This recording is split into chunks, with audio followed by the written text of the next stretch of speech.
Hello everyone, welcome back to our channel. I hope सब लोग अच्छे होंगे। तो चलिए आज का लेक्चर स्टार्ट करते हैं।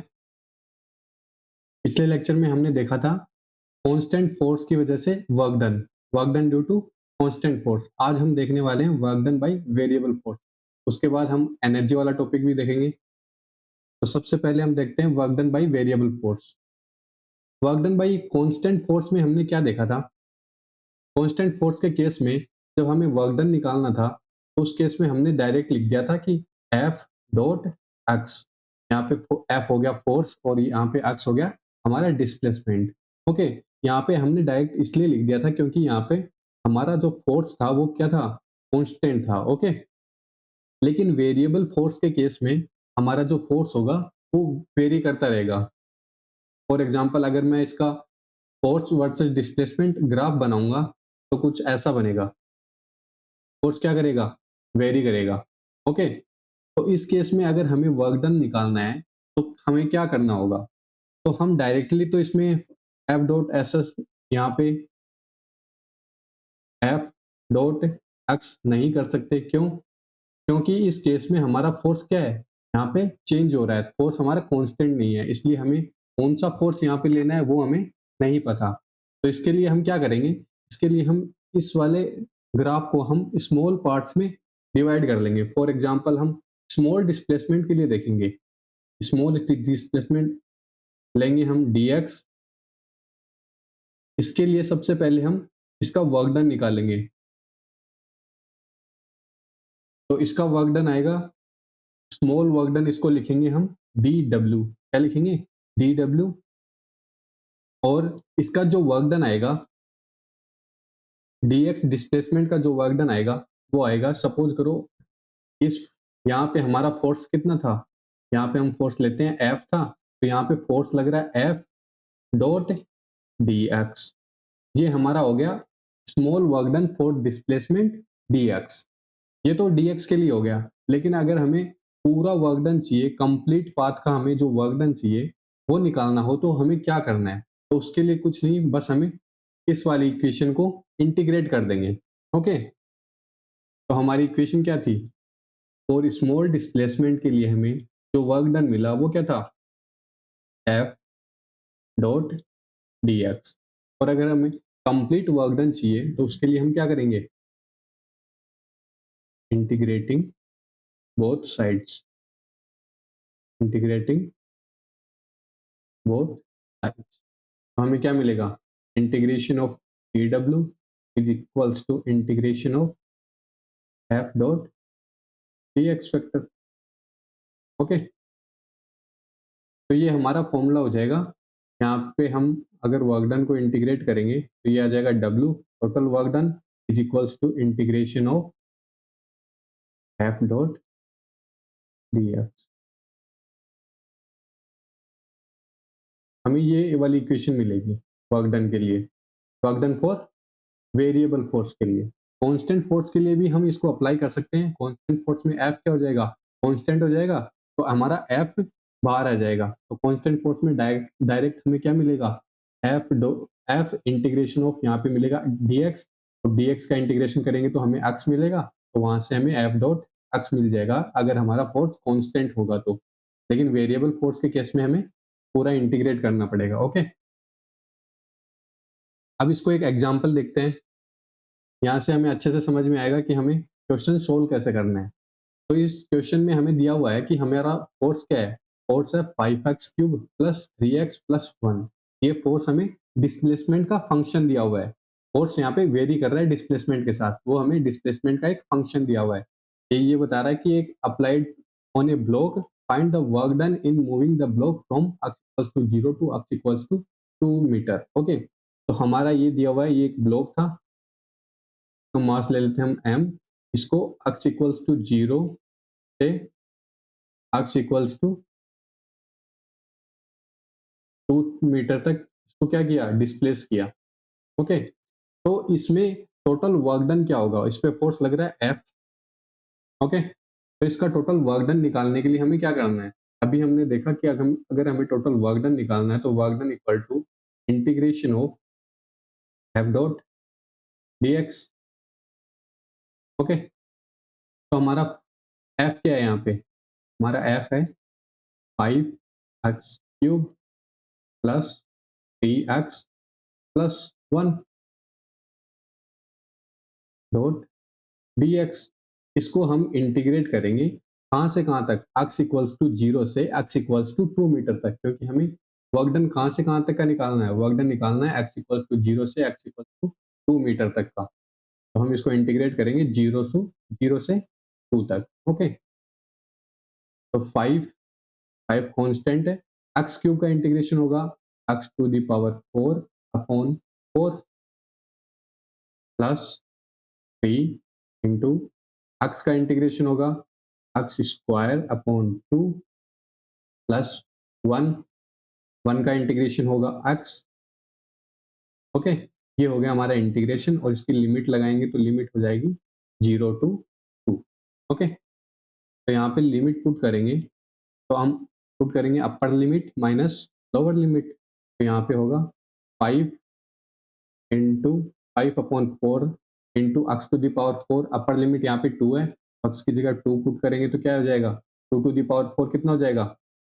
16 प्लस 3/2 इंटू x² कितना हो जाएगा? यहाँ पे 2 का स्क्वायर हो जाएगा 4 प्लस यहाँ पे x है जो हो जाएगा 2। ये तो होगी हमारी अपर लिमिट। माइनस करेंगे इससे लोअर लिमिट। लोअर लिमिट क्या है हमारी? x equals to 0। तो x इक्वल्स टू 0 इसमें पुट करेंगे तो क्या आएगा? x इक्वल्स टू 0 पुट करेंगे तो सारे टर्म्स क्या हो जाएंगे? 0 हो जाएंगे। ये भी 0 हो जाएगा, ये वाला टर्म भी क्या हो जाएगा? 0 हो जाएगा, और ये वाला टर्म भी हमारा 0 हो जाएगा। ओके, तो हमें मिलेगा यहाँ से 4 1 जा 4, 4 4 जा 16, 5 इंटू 4 ये हो जाएगा 20, 2 1 जा 2, 2 2 जा 4, 3 2 जा ये कितना हो जाएगा? 6। तो 20 प्लस 6 प्लस 2, हमें यहाँ से वर्क डन कितना मिला? Work done equals to 20 plus 6 plus 2। तो टोटल वर्क डन कितना हो गया? 26 प्लस 2 28 जूल। ओके, अगर हमें फोर्स वेरिएबल फोर्स दिया हुआ हो तो हम ऐसे करके उसका वर्क डन निकाल सकते हैं। ओके, ये तो हुआ वर्क के बारे में। अब हम डिस्कस करेंगे एनर्जी के बारे में। एनर्जी, एनर्जी होता क्या है? Energy capacity of a body to do work is called energy. किसी भी बॉडी की जो कैपेसिटी होती है काम करने की, उसी को हम एनर्जी बोल देते हैं। फॉर एग्जाम्पल, अगर मेरी कैपेसिटी क्या है? मेरी कैपेसिटी है 10 किलोमीटर रन करने की, 10 किलोमीटर रन करने की। तो मेरे पास एनर्जी कितनी हुई? 10 किलोमीटर दौड़ने की मेरे पास एनर्जी है। लेकिन अगर मैं केवल 5 किलोमीटर दौड़ रहा हूँ तो ये क्या हुआ? ये हुआ वर्क। ये हुई मेरी एनर्जी और ये हुआ वर्क। वर्क होगा जो हम कर रहे हैं, एनर्जी होगी हमारी कैपेसिटी कितनी हो सकती है, हो जाएगी हमारी एनर्जी। ओके, अगर हम एनर्जी की यूनिट की बात करेंगे, यहाँ पे एनर्जी की यूनिट की बात करेंगे तो वो सेम होगी सेम ऑफ वर्क। एनर्जी क्या होगी इसकी भी? सेम होगी वर्क की, जो कि है जूल। ओके, इसकी हम डायमेंशन की बात करेंगे, डायमेंशनल फॉर्मूला, तो वो भी सेम होगा वर्क के, जो आएगा ml/T-2। ओके, अब एनर्जी हमारी बहुत से प्रकार की एनर्जी होती है। पहली होती है काइनेटिक एनर्जी, और हम बोल सकते हैं potential energy, light energy, electrical energy, electrical energy. और क्या हो सकती है? और हो सकती है हमारी सोलर एनर्जी, न्यूक्लियर एनर्जी। हमें बहुत सी एनर्जी के बारे में पता है कि अलग अलग प्रकार की एनर्जी होती है, अलग अलग टाइप्स की एनर्जी होती है, लेकिन हमें इस चैप्टर में मेनली क्या पढ़ना है? मैकेनिकल एनर्जी के बारे में पढ़ना है। क्या पढ़ना है? मैकेनिकल एनर्जी के बारे में। मैकेनिकल एनर्जी को फर्दर क्लासिफाई किया गया है 2 पार्ट्स में। फर्स्ट है काइनेटिक एनर्जी और दूसरा है पोटेंशियल एनर्जी। सबसे पहले इसमें हम काइनेटिक एनर्जी की बात करते हैं। काइनेटिक एनर्जी क्या होता है? काइनेटिक एनर्जी होती है energy of a body due to its motion, जो उसकी मोशन की वजह से जो उसके पास वेलोसिटी है, उसकी वजह से जो एनर्जी है उसके पास, उसको हम उसकी काइनेटिक एनर्जी बोलते हैं। ओके, काइनेटिक एनर्जी होता क्या है? Energy due to the motion of the body. अब काइनेटिक एनर्जी का फॉर्मूला अगर मैं बताऊं तो काइनेटिक एनर्जी का फॉर्मूला सबको पता होगा। काइनेटिक एनर्जी का फॉर्मूला होता है half of M V square. क्या होता है?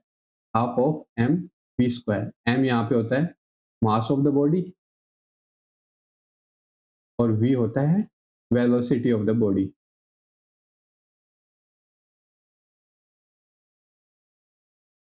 और हम अगर बात करें तो काइनेटिक एनर्जी हमेशा क्या होगी? पॉजिटिव होगी। क्यों? क्योंकि मास मास हमेशा पॉजिटिव होगा और यहाँ पे हमारा वेलोसिटी क्या हो सकती है? पॉजिटिव भी हो सकती है, नेगेटिव भी हो सकती है, लेकिन यहाँ पे क्या है? वेलोसिटी का स्क्वायर है। वेलोसिटी का स्क्वायर होगा वो हमेशा पॉजिटिव होगा, तो काइनेटिक एनर्जी हमेशा हमें क्या मिलेगी? पॉजिटिव मिलेगी। ओके, काइनेटिक एनर्जी का फॉर्मूला तो हमें पता है कि half of M V square होता है, लेकिन ये आए कहाँ से? तो पहले हम क्या करते हैं, इसको डिराइव करते हैं कि ये half of M V square आया कहाँ से। तो देखते हैं, हम इसको दो मेथड से डिराइव करेंगे। पहला मेथड हम देखते हैं, ये एक सरफेस है के ऊपर ये एम मास का ब्लॉक रखा हुआ है, इस पे हम फोर्स लगा रहे हैं एफ की। इनिशियल वेलोसिटी ले लेते हैं हम 0 और फाइनल वेलोसिटी हम बोल देंगे इसकी v है। ओके, और इसका डिस्प्लेसमेंट कितना हुआ? का डिस्प्लेसमेंट हुआ x। ओके, तो हमें लॉज ऑफ मोशन का जो थर्ड इक्वेशन है वो क्या होती है? V square minus U square equals to 2as। ये वाली हमारी मोशन की क्या होती है? मोशन इन स्ट्रेट लाइन की थर्ड इक्वेशन होती है। ओके, और कांस्टेंट एक्सेलरेशन। ओके, तो हम बोल रहे हैं अगर इस पे एफ फोर्स लग रहा है तो इसका एक्सेलरेशन कितना होगा? ए होगा। ओके, ए एक्सेलरेशन अज्यूम कर लेते हैं इसका। ओके, तो यहाँ से हमें V square minus U square equals to 2as ये पता है। अगर इसको फर्दर हम सोल्व करेंगे तो हमें पता है इनिशियल वेलोसिटी इसकी 0 है, तो यहाँ से हमें मिलेगा V square is equals to वो इंटू ए एक्सेलरेशन हो गया, एस इसका डिस्प्लेसमेंट कितना है? एक्स। ओके, ये हमें एक इक्वेशन मिली यहाँ से। फिर हम देखते हैं कि अभी हमने वर्क डन की बात की। क्या की? वर्क डन की बात। वर्क डन यहाँ पे क्या है? एफ फोर्स लग रहा है, ये कांस्टेंट फोर्स लग रहा है, तो यहाँ पे हम वर्क डन क्या लिख सकते हैं? F dot x. ये हो गया हमारा वर्क डन। यहाँ पे फोर्स कितनी है? अगर इस पे एफ फोर्स लगा रहे हैं तो फोर्स को हम क्या लिख सकते हैं? इसका मास एम है और इसका एक्सेलरेशन ए है। हम फोर्स को यहाँ से क्या लिख सकते हैं? मास इंटू एक्सेलरेशन, ये लिख सकते हैं। तो ये अब हम यहाँ पे पुट करेंगे तो यहाँ पे क्या होएगा? मास into acceleration into x into displacement हो गया। ओके, यहाँ से अब हम क्या करेंगे? यहाँ से हम एक्स की वैल्यू निकाल के, इस वाली इक्वेशन से एक्स की वैल्यू निकाल के अगर इसमें पुट करें तो क्या आएगी? एक्स की वैल्यू क्या आएगी? यहाँ से एक्स की वैल्यू आएगी X equals to V square upon 2a। अगर ये वाली वैल्यू अगर हम इस इक्वेशन में पुट करेंगे तो हमें वर्क डन कितना मिलेगा? Work done equals to mass into acceleration into X की जगह लिखेंगे हम वी स्क्वायर अपॉन 2a। यहाँ से a से a कैंसिल आउट हो जाएगा और हमें मिलेगा वर्क डन इक्वल्स टू क्या मिलेगा? Work done equals to mass into velocity का square upon 2 M V square upon 2। ये मिलेगा हमें वर्क डन। अब इस केस में हम कर क्या रहे हैं? इस ब्लॉक को यहां से लेके यहां तक मूव कर रहे हैं। ओके, तो जो भी वर्क डन होगा हमारा वो किस में स्टोर हो जाएगा? काइनेटिक एनर्जी में, क्योंकि और कोई एनर्जी तो होगी नहीं इसके पास। ओके, यहाँ पे टोटल जो वर्क डन होगा वो किस में स्टोर होगा? काइनेटिक एनर्जी में, क्योंकि इसको हम ऊपर उठा नहीं रहे इसलिए इसके पास कोई पोटेंशियल एनर्जी नहीं होगी। इसका हम बोल रहे हैं कि यहाँ पे क्या है? यहाँ पे ये फ्रिक्शनल लेस सरफेस है, फ्रिक्शन लेस सरफेस है, तो कोई भी एनर्जी का लॉस भी नहीं होगा। ओके, तो जो सारी जो वर्क डन जो हमने किया है इस ऑब्जेक्ट पे यहाँ से लेके यहाँ तक मूव कराने में, वो किस में कन्वर्ट हो जाएगा? काइनेटिक एनर्जी में कन्वर्ट हो जाएगा। हम क्या बोल सकते हैं? टोटल वर्क डन क्या हो जाएगा? टोटल वर्क डन जो होगा किसमें कन्वर्ट हो जाएगा, काइनेटिक एनर्जी में। ओके, हम बोल सकते हैं वर्क डन किसके इक्वल हो जाएगा, यहाँ पे काइनेटिक एनर्जी के इक्वल हो जाएगा। और वर्क डन हमने अभी निकाला है, वर्क डन कितना है हमारा, वर्क डन आया mv²/2। तो ये किसके इक्वल हो जाएगा, काइनेटिक एनर्जी के। तो यहाँ से हमें काइनेटिक एनर्जी की इक्वेशन क्या मिलेगी, kinetic energy equals two of mv²। तो पहला मेथड तो ये हुआ काइनेटिक एनर्जी की इक्वेशन का डिराइव करने का। ओके, अब हम बात करते हैं दूसरे मेथड की। दूसरा मेथड है कैलकुलस मेथड। कैलकुलस मेथड, इसमें हम इंटीग्रेशन एंड डिफरेंशिएशन का यूज करके हम डिराइव करेंगे। तो थोड़ी देर पहले हमने देखा था कि हम स्मॉल वर्क डन को, छोटे से वर्क डन को क्या लिख सकते हैं, D W is equals to F dot D X, ये लिख सकते हैं। हमने थोड़ी देर पहले ये वाली इक्वेशन देखी थी। और हमें पता है कि फोर्स को हम क्या लिख सकते हैं, मास इनटू एक्सेलरेशन। तो हम इसको लिखेंगे, फोर्स की जगह लिखें mass into acceleration into D X. Force equals to M A, ये कहाँ से आया, ये सेकेंड लॉ हमारा क्या होता है, सेकेंड लॉ हमें यही बताता है कि force applied on a object is equals to mass into acceleration. Okay, अब हम यहाँ पे D W equals to, mass को हम मास ही रखेंगे, एक्सेलरेशन को हम क्या लिख सकते हैं, एक्सेलरेशन को हम लिख सकते हैं D V by D T. हमारा एक्सेलरेशन क्या होता है, change in velocity, rate of change in velocity होता है। तो इसको लिखेंगे D V by D T into D X. अब इसको हम रीअरेंज करके हम क्या लिख सकते हैं, M dot D X by D T into D V, ऐसे लिख सकते हैं इसको रीअरेंज करके। और हमें पता है कि D X by D T क्या होता है, rate of change of displacement, और इसको हम बोलते हैं वेलोसिटी। तो ये आएगा M into velocity dot D V. Okay, तो हमें यहाँ से मिलेगा डी डब्ल्यू क्या मिला, M into V into D V. Okay, अब इसको हम इंटीग्रेट करेंगे टोटल वर्क डन निकालने के लिए। जब हम इसको इंटीग्रेट करेंगे, क्या करेंगे, इंटीग्रेटिंग बोथ साइड्स। जब हम इसको इंटीग्रेट करेंगे तो हमें क्या मिलेगा, integration of D W is equals to integration of M V T V. Okay, यहाँ से हमें मिलेगा work done equals to integration of, अब मास क्या है, मास तो कांस्टेंट है तो मास बाहर आ जाएगा, और वेलोसिटी का integration with respect to D V. हम क्या कर रहे हैं यहाँ पे, हम इसको लिख सकते हैं, मास तो बाहर आ जाएगा और उसको क्या लिखेंगे, वी डॉट डी वी।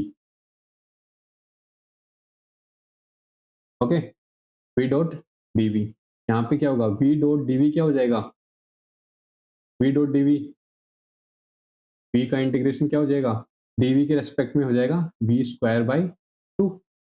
यही होता है, यही तो होता है। जब हम x का इंटीग्रेशन करते हैं dx के रेस्पेक्ट में, तो हमारा क्या आता है, x²/2 ही आता है। तो यहाँ पे क्या कर रहे हैं, यहाँ पे हम वेलोसिटी का इंटीग्रेशन कर रहे हैं dv के रेस्पेक्ट में, तो वो क्या जाएगा, v²/2। ओके, तो यहाँ से हमें वर्क डन मिलेगा क्या, mv²/2। फिर से हम बोल सकते हैं कि जो वर्क डन होता है, जो हमारा वर्क डन होगा इस केस में, वो किसके इक्वल होगा, काइनेटिक एनर्जी के इक्वल होगा। ओके, तो यहाँ से हमें फिर से हमें काइनेटिक एनर्जी कितनी मिल जाएगी, वर्क डन के इक्वल मिल जाएगी, जो कि है half of M V square. तो ये होती है हमारी काइनेटिक एनर्जी की इक्वेशन। तो हम एक क्वेश्चन करते हैं, a body of mass 10 kg moving with speed of 12 meter पर second, what is the kinetic energy of the body. हम एक बॉडी की काइनेटिक एनर्जी पूछी है, हमें पता है काइनेटिक एनर्जी क्या होता है, half of M V square. यहाँ पे हमें पता है मास क्या है बॉडी का, 10 kg है, और वेलोसिटी क्या है 12 मीटर, तो 12 का स्क्वायर हो जाएगा। ये कितना आ जाएगा, 1/2 इंटू 10 इंटू 144, तो कि कितना आ जाएगा 720 जूल। काइनेटिक एनर्जी हमारी हो जाएगी 720 जूल। ओके, ये तो सिंपल सा इक्वेशन था। अब हम बात करते हैं relation between kinetic energy and momentum. Momentum ना बोल के मैं इसको बोल सकता हूँ लीनियर मोमेंटम, क्योंकि हम आगे देखेंगे कि एंगुलर मोमेंटम भी होता है, तो मैं इसको बोलूंगा linear momentum. Relation between kinetic energy and linear momentum. तो काइनेटिक एनर्जी, हमें यहाँ पे क्या करना है, रिलेशन निकालना है किसके बीच में, काइनेटिक एनर्जी और लीनियर मोमेंटम के बीच में। तो सबसे पहले में हम देखते हैं काइनेटिक एनर्जी का वैल्यू फॉर्मूला क्या होता है, हाफ ऑफ mv²। और मोमेंटम क्या होता है, मोमेंटम होता है mass into velocity. Linear momentum क्या होता है, मास इनटू वेलोसिटी।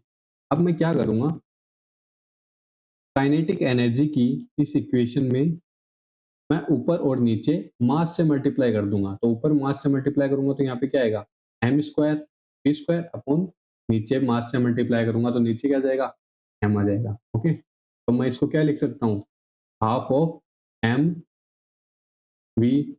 का होल स्क्वायर लिख सकता हूँ। m²v² को क्या लिख सकता हूँ, mv का होल स्क्वायर अपॉन m। फिर मैं इसको क्या लिख सकता हूँ, हाफ ऑफ mv को मैं क्या लिख सकता हूँ, लीनियर मोमेंटम p, और इसका स्क्वायर अपॉन m। तो यहां से मुझे क्या मिला, kinetic energy equals to 1/2 p² upon m। अब मैं क्या करता हूँ, 2 और m को इधर ले जाता हूँ, इसको मैं क्या लिख दूंगा, twice of m into kinetic energy is equals to linear momentum का स्क्वायर। ओके, और अगर मैं यहाँ से लीनियर मोमेंटम की का फॉर्मूला डिराइव करूँ, फॉर्मूला निकालूँ लीनियर मोमेंटम का, तो मैं क्या लिख सकता हूँ, p² equals to twice of m into kinetic energy. ये था, तो मैं क्या लिख सकता हूँ लीनियर मोमेंटम को, p equals to under root twice of m into kinetic energy. Okay, ये वाला फॉर्मूला बहुत जगह काम आएगा। ये वाला फॉर्मूला आपको 12th क्लास में भी बहुत जगह यूज करने को मिलेगा। ओके, ये एक इम्पोर्टेंट डेरिवेशन है। ओके, इस पे आपको काफी क्वेश्चन देखने को मिलते हैं, तो चलिए हम भी इस पे क्वेश्चन कर लेते हैं। हमें दिया हुआ है कि if A kinetic energy of a body become 16 times, kinetic energy कितनी होगी, 16 टाइम्स होगी। तो हम kinetic energy, initial kinetic energy को काइनेटिक एनर्जी 1 बोल देते हैं। ओके, और फाइनल काइनेटिक एनर्जी को क्या बोल देते हैं, काइनेटिक एनर्जी 2 को क्या बोल देते हैं, काइनेटिक एनर्जी 2 बोल देते हैं।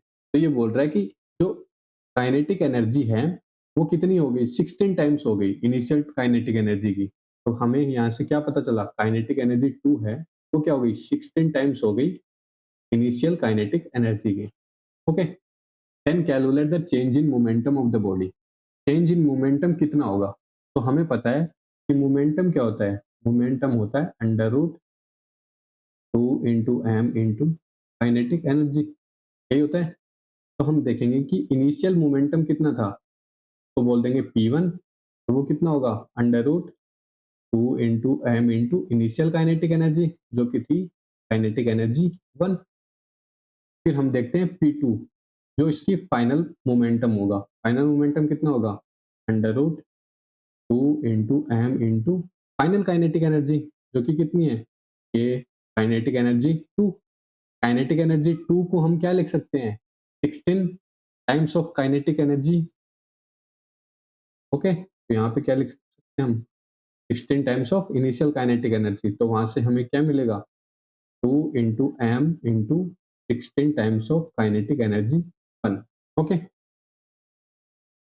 तो वहां से हमें मिला P2 equals to under root 2 into M into 16 times of kinetic energy 1।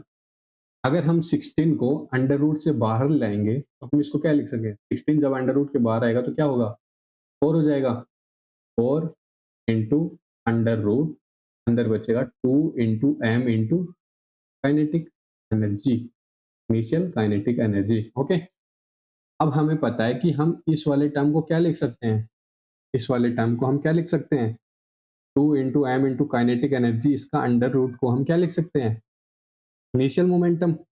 Okay, इस वाले टर्म को हम क्या लिख सकते हैं, इनिशियल लीनियर मोमेंटम।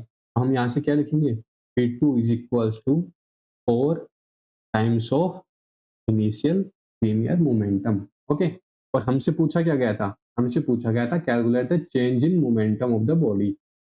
तो चेंज इन मोमेंटम निकालेंगे तो डेल्टा पी होगा, delta P equals to P2 minus P1।